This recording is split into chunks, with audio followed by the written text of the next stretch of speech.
Je dirais que cette législature a innové.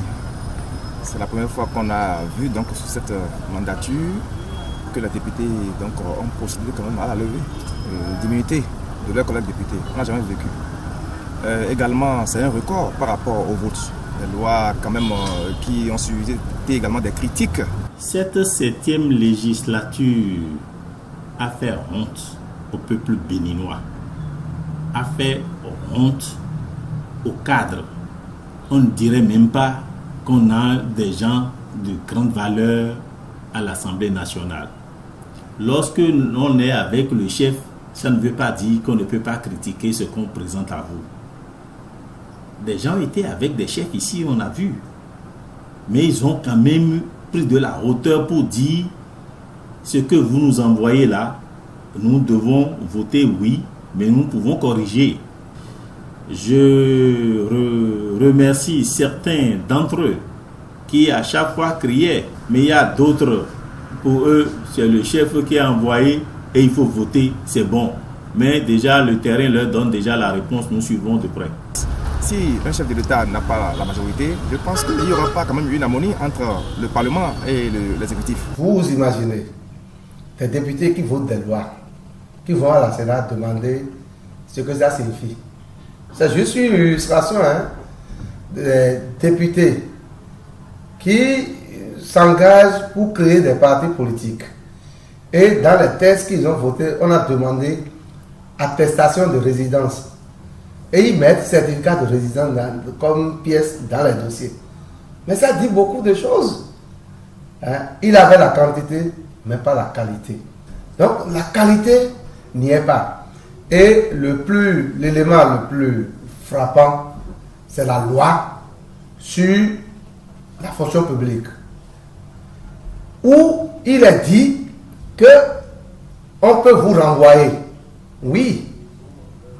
Mais le juge ne peut plus revenir sur le renvoi, mais on va vous dédommager. Et le dédommagement, le quantum, c'est quoi? On dit, ça ne doit pas excéder 9 mois.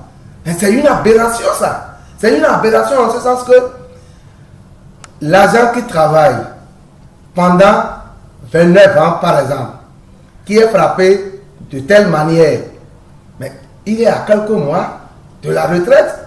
Or, la retraite est constituée des cotisations de l'agent et de son employeur. Si ce qu'il avait cotisé était supérieur aux 9 mois de salaire qu'on veut lui donner. Mais vous voyez un peu ce que je suis en train de démontrer. Quand on les installe, il faudrait quand même que ces députés aient leur conseil juridique. Parce qu'on les paie pour ça. Mais malheureusement, ils n'ont pas de conseil juridique. Puisque quand on vous remet une loi, il faut quand même porter cette loi auprès de votre conseil juridique qui va analyser de fond en comble en fait cette loi et vous proposer même ce que vous avez dit en plénière. Malheureusement, ils ne le font pas. Ouais, la loi électorale, par exemple, qui a été votée, c'est une loi qui n'honore pas ce pays. Et ces mêmes députés qui ont voté, par exemple, ils se sont mis dans des chaînes que même ils regrettent aujourd'hui. Moi, je suis pour que le député qui commet des forfaits et qui passe par des moyens pour venir à l'Assemblée soit poursuivi. Mais la manière dont ça a été procédé, ce n'est pas bien. Il y a des dossiers que nous connaissons. Madame l'État, machines agricoles, tout ça là. Mais ces dossiers sont restés sans poursuite. Et que le contrôle de l'action gouvernementale n'a pas été ce que ça devait être. Et je vais le dire avec force. Cette législature est encline à la corruption.